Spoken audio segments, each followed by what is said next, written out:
if I type in a ridiculous long number here, so for example, I'm going to type something like this. Now, when I press enter, you will see that Excel is going to kind of like cut off the display somehow. Now, this should not worry you, because when you check inside the formula bar, you are going to see that the exact number you typed is there and it is intact. Okay.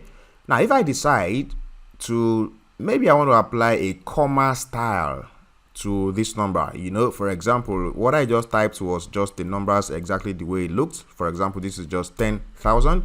You see how the 10,000 looks like? If I wanted to apply a comma style to this 10,000, I could just come right here from my home tab onto the number section, and I can click on this comma that you have here. Then you will see it's going to display with comma style and 2 decimal places. So if I wanted to do the same thing on this my ridiculous long number, if I come here to select that comma style, to click on that, you see that Excel brings up something different, right? Something funny again. And again, if you check, you will see that inside your formula bar, everything looks intact. Now, when you see this kind of display, it simply means that the cell is not big enough to display the number that you have in there. And all you have to do is just to expand that cell. Maybe I would expand the width of the column, this column B. If I come to the right hand side of column B, when I can see this cross, I can just drag this and expand it until I'm able to see the full numbers that I wish to see, right? So I'm just going to undo this by clicking the undo button here. Okay, now if it were to be a text, so maybe if I type in Ahmed Oyellowo here, that's my full name, and I press enter, you will see that because the full name also has a width that is longer than what the cell can display. Now for this text, it's kind of like looks like the name has kind of like spilled into the next cell, right? So it just looks like that, right? All I have typed is inside my cell B2. If I go to the next cell now, which is cell C, you will see that that cell is empty from the formula bar, even though it does look like that my name is there, right? You apply the same thing, right? The same logic. Just expand the width of the column this way, and you can see the name in full like that.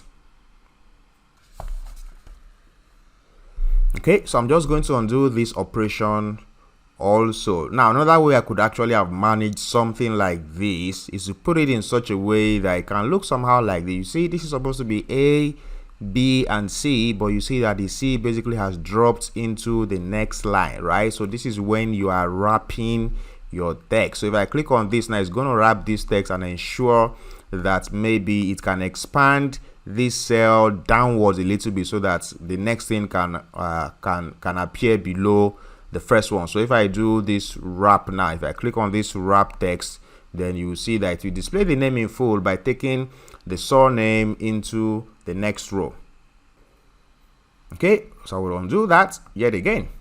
So naturally or generally, you can increase the height and the width of cells by either expanding the rows. If I want to increase the height, I have to expand the row like this by dragging this way, right? Let's undo that. And if I want to increase the width, I can just expand from the column and drag all the way out like that. But if you want to be more precise, right, if you want to expand the column, for example, you can right click on that column and you are going to see an option for column width. That is when you want to be more precise. So if you select that column width, you can specify a precise width that you would want it to be, right?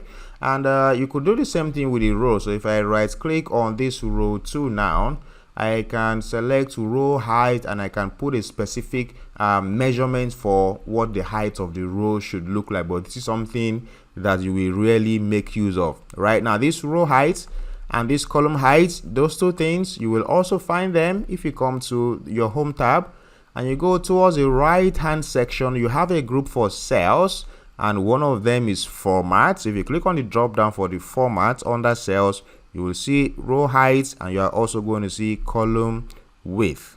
Okay, Now I'm going to collapse this cell a little bit like this in such a way that the Ahmed is not going to show, is going to overlap and spill to the next cell like earlier, right? So let me just delete this number that I have here.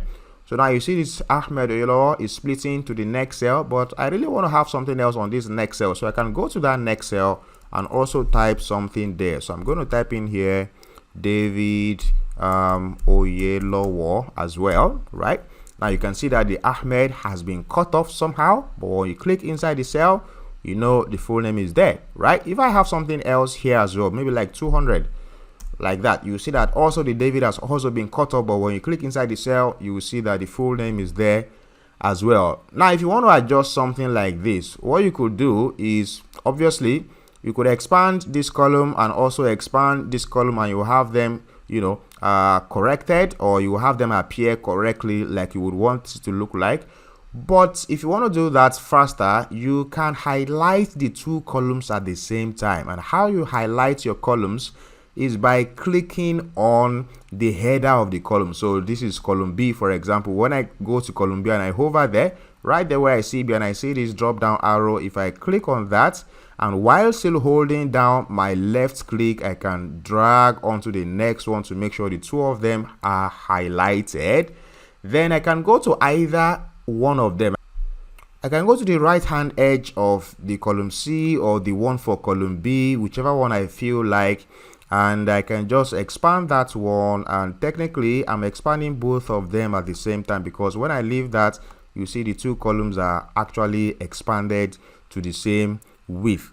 Now if you don't want to go through that stress, let me undo and undo this. If you don't want to go through that stress of expanding and you just want it to auto fit itself, auto display everything on the cell, after you highlight the two of them like this, you have to go to the middle of both of them and just double click, right? So if I just double click on this middle now, it will automatically adjust the content of the two cells, right? Now in the event where you have like 3, 4, 5 or 6 that you have highlighted, just go to the middle of any one of them, and by the time you double click at that middle, it will automatically adjust each cell to show or to display what you have, you know, in an appropriate manner. You can see that even the column D that had the 200 before has now been slim fitted.